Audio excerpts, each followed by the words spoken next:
Halo semuanya, perkenalkan kami dari kelompok 13 yang beranggotakan Gede Gida. Saya sendiri Fania Anissa dan juga Michael akan mempresentasikan model bisnis kami yaitu Flaming Noodle. Kami memilih bisnis pada industri F&B atau Food and Beverage yang kami beri nama Flaming Noodle. Bisnis ini nantinya akan kami jalankan di Kota Malang. Dan untuk teknik riset konsumen, kami menggunakan teknik The Data Detective dengan media Google Trend, sosial media, dan juga Google Analytics. Berikut adalah prototyping yang kami buat untuk produk kami.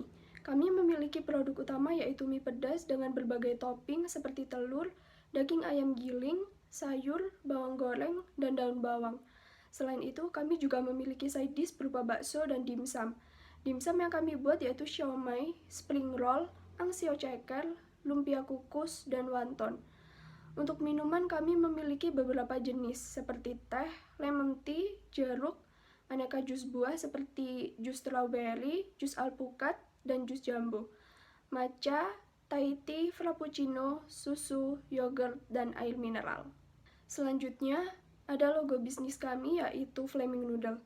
Kami memasukkan elemen api dan mie pada logo dengan tujuan meyakinkan calon pelanggan bahwa produk utama yang kami buat yaitu mie pedas. Selain itu, kami juga memiliki tagline yang terletak pada bawah brand. Tagline tersebut mengajak pelanggan untuk peduli terhadap lingkungan. Bisnis model Canvas. Dari key partner, kami memiliki food supplier and e-commerce. Dari key aktivis, kami memiliki produksi, penjualan, marketing, persediaan, dan pelayanan yang ramah. Yang ketiga, key resource. Kami memiliki karyawan yang terlatih dan terdidik, dan brand dan tagline. Value proposition. Kami menyajikan dalam berbagai pilihan topping dan disajikan dengan beberapa level pedas yang dapat dipilih sesuai keinginan. Dan menyediakan side dish seperti bakso dan dimsum. Terus kami menyediakan workspace atau ruang bersantai, dan yang terakhir menyediakan minuman untuk mengatasi pedas. Yang selanjutnya, customer relationship. Kami menyediakan berbagai promo dan menyediakan makanan gratis di hari tertentu dengan syarat dan ketentuan. Dari channel, kami memiliki website, media sosial seperti Instagram dan Facebook, store offline, dan GoFood, GrabFood, dan Shopee Food. Customer segment, kami memilih masyarakat menengah ke bawah, pelajar, pekerja kantoran, pecinta kuliner, pedas, terutama mie pedas. Cost struktur, dari cost kami, dari operasional, produksi, bahan baku, promosi, karyawan. Revenue streams, dari penjualan menu utama yaitu mie pedas, penjualan menu sampingan, side dish, bakso, dimsum, dan minuman. Nah, berikut ini adalah bisnis model environment dari Flaming Noodle. Dimulai dari market force yang terdiri dari pertama-tama market segment. Berdasarkan analisa pasar yang ada, maka dapat disimpulkan bahwa pasar kuliner mie sedang naik daunnya karena terjadi banyak inovatif dan harganya pun murah. Serta sebagian besar masyarakat yang menyukai produk mie pedas adalah di kalangan remaja. Para remaja menyukai memakan mie pedas karena dapat dijadikan sebagai tantangan ataupun dijadikan sebagai bahan untuk konten media sosial.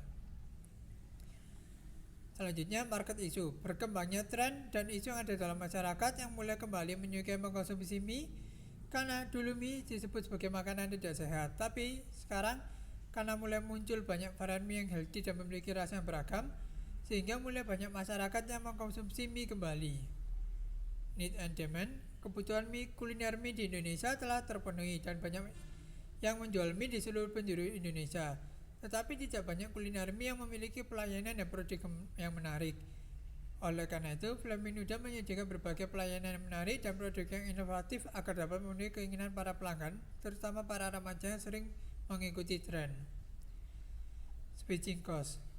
Mie pedas memanglah bukan mie yang pertama kali dikembangkan oleh Flaming Noodle, tetapi banyak bisnis lain telah menggunakan menu tersebut. Contohnya adalah mie setan dan mie iblis, yang dimana produk keduanya telah memiliki kualitas dan konsep yang mirip sehingga dapat berpotensi untuk menggantikan produk Flaming Noodle. Revenue attractiveness. Karena di Indonesia pendapatan per kapitanya masih tergolong rendah, harga mie Flaming Noodle pun menyesuaikan dengan pendapatan masyarakat, terutama bagi remaja yang seringkali masih belum memiliki pendapatan. Jadi kami Flaming Noodle menetapkan satu porsi mie pedas level 1 sampai 5 hanya dengan harga 10.500. Dan mie level 6 sampai mie pedas dengan level 6 sampai 8 hanya sebesar 11.500.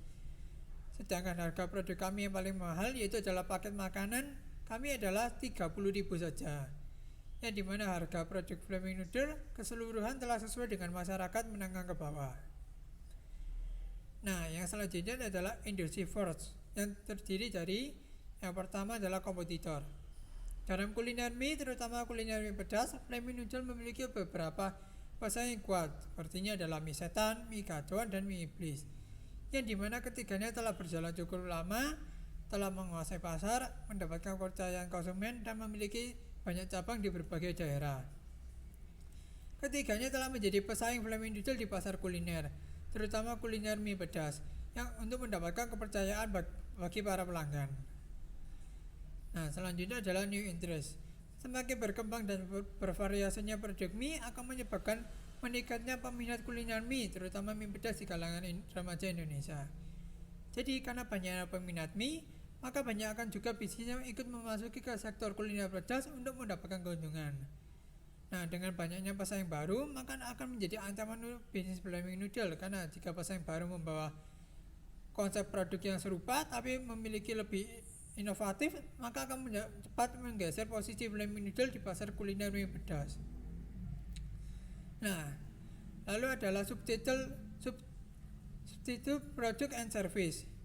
Nah, mie pedas telah memiliki banyak produk-produk lain yang telah terdapat dalam pasar, baik dalam bentuk biasa yang sering disajikan dalam restoran maupun dalam bentuk mie instan seperti samyang, bon cabe, frozen food seperti Nongsim. Nah, serta banyak juga yang perusahaan lain yang telah menyediakan jasa yang unik seperti menyediakan cabai yang sebanyak yang pelanggan mau dan menyediakan air putih secara gratis. Nah, selanjutnya adalah stakeholder. Orang yang paling berpengaruh dalam mempengaruhi model bisnis Flaming Noodle adalah customer segment dari Flaming Noodle itu sendiri, yaitu adalah para remaja. Karena remaja menganggap mie sebagai tantangan ataupun konten media sosial, sehingga banyak remaja membeli produk mie pedas. Tapi para remaja selalu menginginkan produk-produk baru yang mengikuti tren, sehingga ketika ada tren baru, Flaming Noodle harus segera menyesuaikan dengan tren tersebut agar dapat menyesuaikan dengan kebutuhan dan keinginan para pelanggannya, yaitu adalah para remaja. Nah, yang selanjutnya adalah key trend yang terdiri dari pertama-tama adalah teknologi trend. Teknologi saat ini terutama dalam bidang pengiriman makanan memang telah berkembang sangatlah pesat seperti menggunakan teknologi drone untuk mengirimkan makanan. Tetapi hal tersebut pada masa ini masih memiliki banyak halangan. Seperti contohnya adalah drone yang kehilangan arah ataupun drone yang terjatuh di tengah perjalanan. Tetapi jika teknologi drone dapat berkembang menjadi lebih baik lagi, maka itu akan menguntungkan bagi bisnis Flaming Noodle dalam melakukan kegiatan distribusinya agar lebih efektif dan praktis lagi. Berikutnya adalah social and culture trend. Tren gaya hidup masyarakat sekarang terutama remaja memiliki kegemaran dalam mencoba hal baru ataupun aneh sebagai tantangan menjadi kelebihan yang bisa dimanfaatkan oleh Flaming Noodle. Jadi dengan beragamnya dan terus berkembangnya kuliner mie yang ada dalam masyarakat, Flaming Noodle dapat memanfaatkan hal ini dengan menghadirkan berbagai inovasi produk dan pelayanan yang unik yang akan disukai oleh masyarakat terutama untuk remaja. Social economic trend yaitu adalah inovasi yang dilakukan oleh Flaming Noodle guna menyesuaikan dengan tren yang ada membuat harga mie menjadi lebih mahal. Tetapi jika tidak melakukan inovasi dan harga mie tetap murah, maka masyarakat akan meninggalkan produk Flaming Noodle karena dianggap ketinggalan zaman. Oleh karena itu, Flaming Noodle melakukan inovasi dengan bahan-bahan yang murah tapi efektif. Seperti contohnya adalah paper rice dalam membungkus dan melapisi mie ketika dikemas, sehingga tidak perlu menggunakan alas plastik dan paper rice pun bisa dimakan dengan mie-nya. Nah, lalu ada regulator trend. Nah, Karena adanya peraturan yang mengatur tentang standar higienis dan kebersihan makanan, membuat Flaming Noodle menetapkan beberapa perilaku higienis dalam pengolahan mie-nya, seperti memakai sarung tangan dan masker saat pengolahan makanan. Dan karena adanya peraturan menetapkan nilai gizi dalam kemasan, maka Flaming Noodle mencetak komposisi dan nilai gizi yang ada dalam mie di bagian belakang kemasan mie kertas yang dipasarkan melalui e-commerce. Selanjutnya adalah macroeconomic trend. Nah, yaitu terdiri dari yang pertama adalah capital market.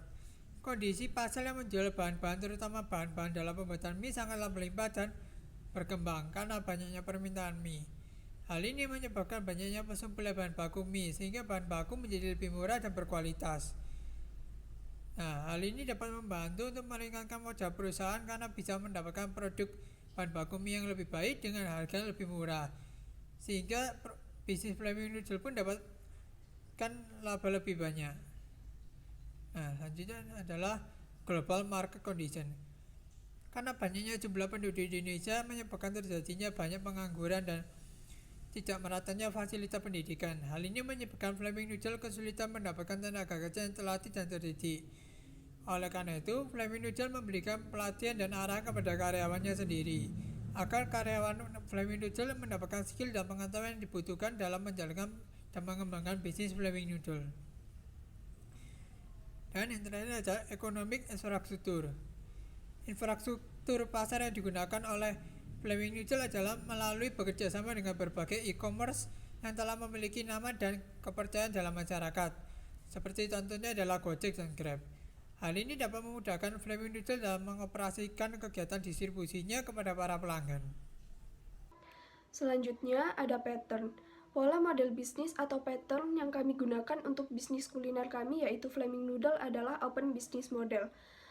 Model bisnis ini sesuai bagi bisnis kami yang bergerak di bidang kuliner, terutama kuliner mie, karena pada pola model bisnis ini terjadi open innovation yang dimana perusahaan lebih memiliki peluang besar dalam mendapatkan inovasi baru, terutama karena selera setiap masyarakat berbeda-beda. Dengan pola model bisnis open business model, kami akan dapat mengumpulkan ide, gagasan, atau masukan dari para masyarakat atau publik untuk dapat menciptakan menu atau pelayanan yang sesuai keinginan mereka. Dengan cara mengikut sertakan masyarakat dan publik dalam bekerja sama menciptakan produk atau layanan dan secara transparan dan terbuka bagi publik untuk menyumbangkan ide atau memberi masukan mereka. Ide, gagasan, atau masukan yang diberikan pelanggan dapat berupa bagaimana topping yang akan diberikan, bagaimana rasa dan kepedasan mie yang sesuai, atau apa saja pelayanan yang dapat diberikan kepada pembeli. Dengan begitu, bisnis kami akan mendapatkan banyak masukan dan ide-ide baru dari sudut pandang yang berbeda, terutama dari sudut pandang pelanggan atau konsumen.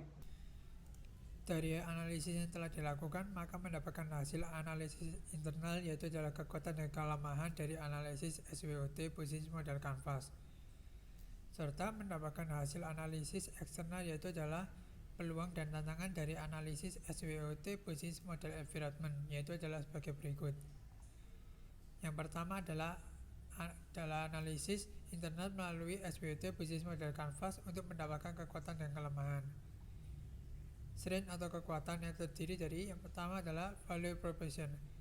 Flaming Noodle memiliki cara unik dalam menyajikan menu mie yang pedasnya dengan berbeda dengan bisnis kuliner lainnya, yaitu dengan memperbolehkan pelanggan memilih level kepedasannya karena masyarakat memiliki standar kepedasannya masing-masing. Ada yang tidak menyukai pedas, terlalu pedas, ataupun ada yang sangat suka pedas. Oleh karena itu, Flaming Noodle menyediakan berbagai pilihan level kepedasan mie yang dapat dipilih oleh pelanggan sesuai kebutuhan dan selera pelanggan. Selanjutnya, value proposition. Flaming Noodle memiliki keunggulan lain dalam variasi menu yang dimana biasanya restoran mie lain hanya menyediakan satu menu saja, yaitu adalah mie itu sendiri. Maka Flaming Noodle berbeda karena Flaming Noodle menyediakan banyak menu lainnya selain mie, yaitu seperti contoh dimsum, ayam geprek, dan bakso. Channels. Dengan adanya media sosial seperti Instagram dan Facebook yang dimiliki oleh Flaming Noodle menjadi salah satu keunggulan Flaming Noodle dalam melakukan promosi dan marketing. karena media sosial seperti Instagram dan Facebook sangatlah terkenal dan digunakan oleh seluruh kalangan masyarakat, terutama remaja. Revenue stream. Selain mendapatkan pendapatan dari penjualan menu utama yaitu adalah mie pedas, Flaming Noodle juga mendapatkan pendapatan dari menu sampingannya yaitu adalah bakso dan dimsum. Hal ini sangat menguntungkan Flaming Noodle karena dengan mempunyai menu lainnya yang beragam akan dapat membantu Flaming Noodle dalam menunjang bisnis. Terlebih lagi jika menu utama suatu saat mengalami permasalahan seperti hilangnya minat masyarakat terhadap mie pedas ataupun terputusnya pasokan bahan baku mie, menu lainnya tersebut dapat membantu untuk membiayai bisnis lagi. Key partnership. Bisnis Flaming Noodle memiliki keunggulan dalam suppliernya karena memiliki food supplier bahan baku mie yang melimpah. Hal ini disebabkan karena banyaknya masyarakat Indonesia yang menyukai makanan mie, sehingga banyak peminat kuliner mie yang menyebabkan banyak orang mulai memproduksi dan menjual suplai bahan baku mie. Nah, dan karena banyaknya suplai bahan baku mie, maka harga bahan baku mie pun dapat lebih murah dan kualitasnya pun dapat bersaing. Nah, selanjutnya adalah weakness atau kelemahan yang terdiri dari pertama, value proposition. Selain itu, Flaming Noodle memiliki kelemahan dalam menyajikan berbagai pilihan rasa dan topping yang sesuai dengan pelanggan. Karena dengan pelanggan yang menentukan ide topping dan rasa itu sendiri, maka hal tersebut akan menyebabkan bisnis mengalami kesulitan dalam mengatur keuangan yang dibutuhkan untuk suatu bahan, karena tidak adanya jumlah pasti yang dibutuhkan dalam menyediakan suatu persediaan barang, sehingga bisnis akan kesulitan dalam mengukur stok bahan yang dibutuhkan untuk suatu produk.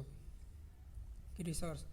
Flaming Noodle memiliki kelemahan dalam mencari karyawan terdidik dan terlatih, terutama untuk pembuatan mie Flaming Noodle membutuhkan skill yang sangat mumpuni.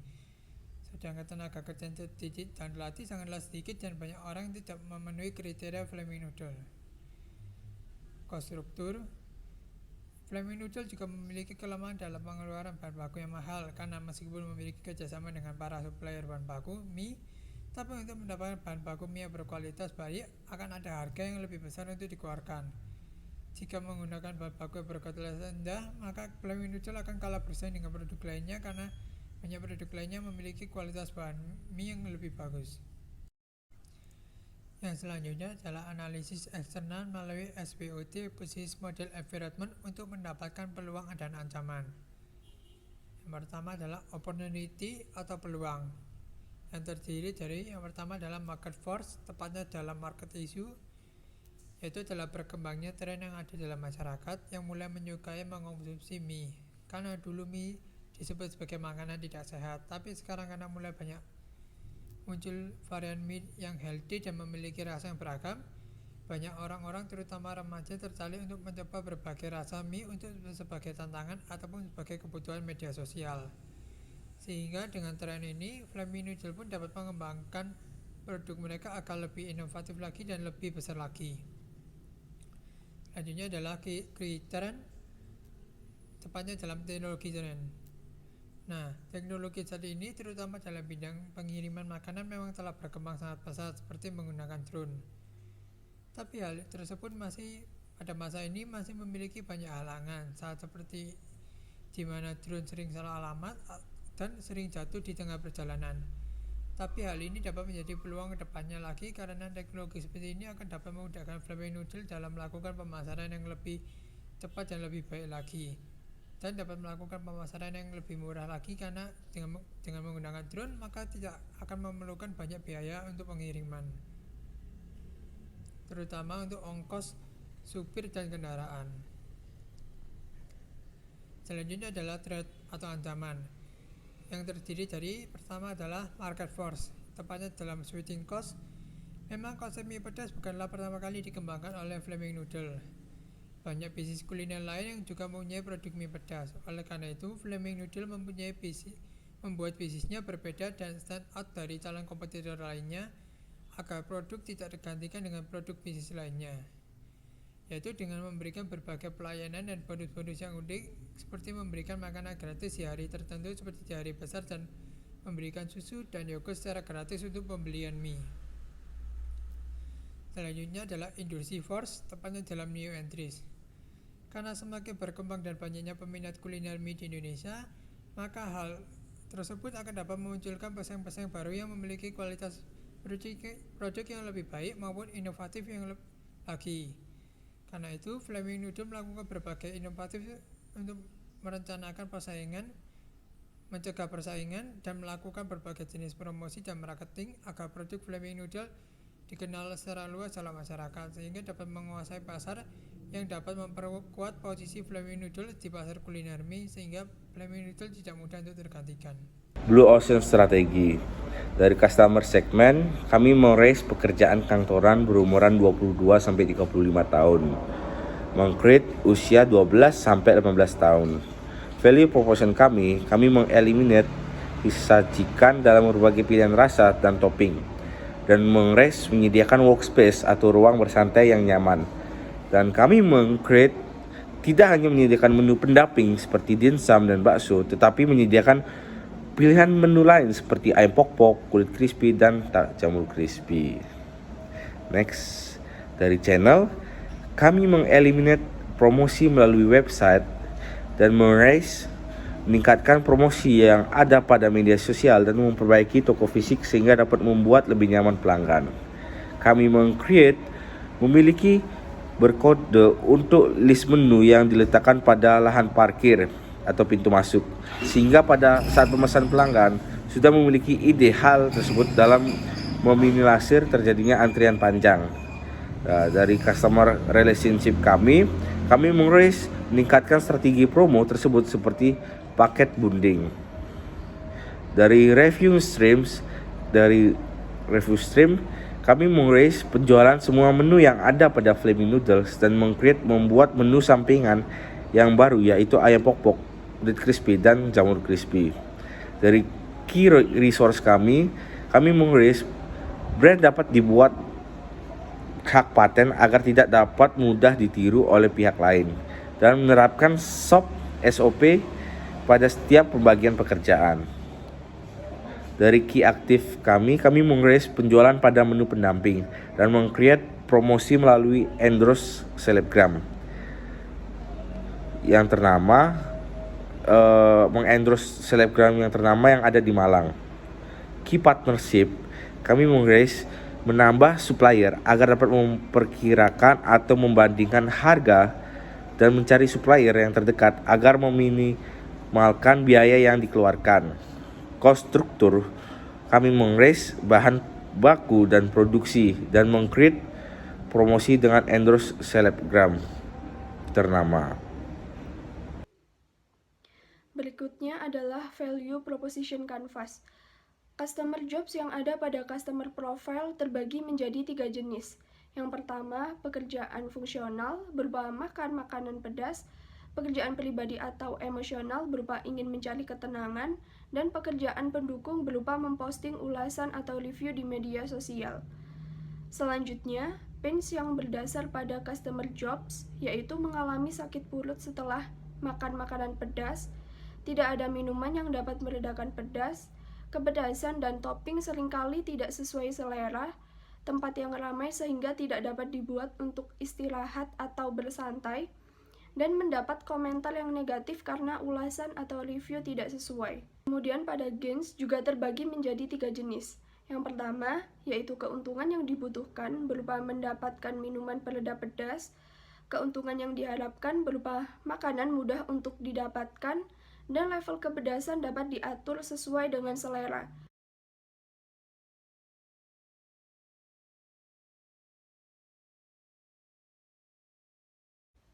Beralih ke value map, kami memiliki produk and service berupa mie pedas, side dish, minuman, memiliki workspace atau ruang bersantai, dan tempat yang estetik. Pada pain reliever, terdapat level kepedasan mie dapat disesuaikan dengan selera masing-masing, dan pelanggan dapat memberikan masukan atau review di website atau media sosial Flaming Noodle secara anonim. Untuk gain creator, terdapat menyediakan minuman penetralisir pedas yaitu susu atau yogurt, menyediakan menu pendamping seperti bakso dan dimsum. Makanan dapat dipesan melalui GoFood, GrabFood, dan ShopeeFood. dan workspace dapat di-booking selama 8 jam. Pada value proposition canvas, terdapat tanda centang pada poin-poin customer jobs dan value map. Hal tersebut menandakan bahwa value map yang kami buat dapat memenuhi customer profile. Sekian presentasi dari kami, terima kasih.